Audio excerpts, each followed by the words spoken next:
Naade ko diri sa lecture Taguig. Ito po yung kahabaan ng C6 Taguig. So nandito lahat ng mga motorcycle, napakadami po, milyon motorcycle. Hanggang dulo yan, doon, para lang makakuha sa ayuda, yung fuel subsidy na yun, sobrang dami po, kalat po dito yung motorcycle. Hanggang doon yun, likuran, hanggang doon pa, pinakamalayo doon, milyon motorcycle po yan mga kaguros. Ano mas, kuha mo na, Babs? Papa? Ano doon pangalan mo? Grabe Papa, Yung pangalan, wala pangalan ko eh. Okay lang papunta ko doon? May text sa'yo. Ha? May text. Wala. Paano yun? Wag na nga. So yun mga kaguros, yun, ako mga kaguros, hindi ako pwedeng pumunta dyan kasi hindi nakasama yung pangalan ko.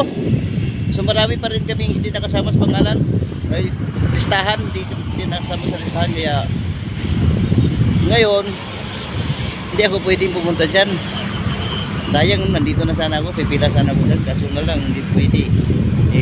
Wala yung pangalan ko sa listahan, aray ko.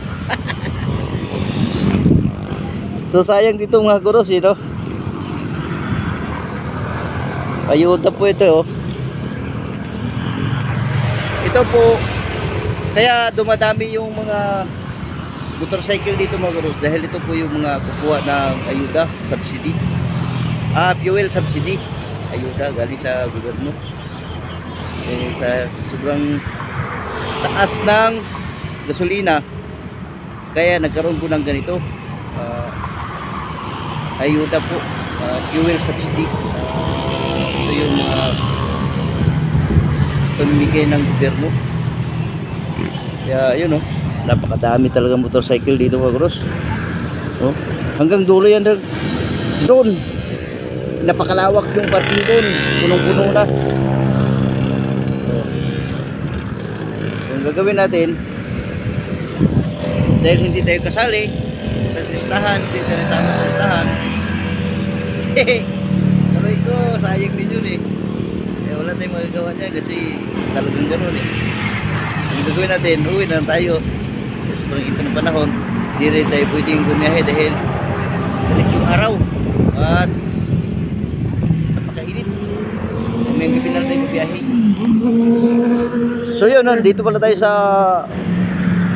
C6 Taguig. Yun, kabaan ng C6. Lecture po yun. Lecture.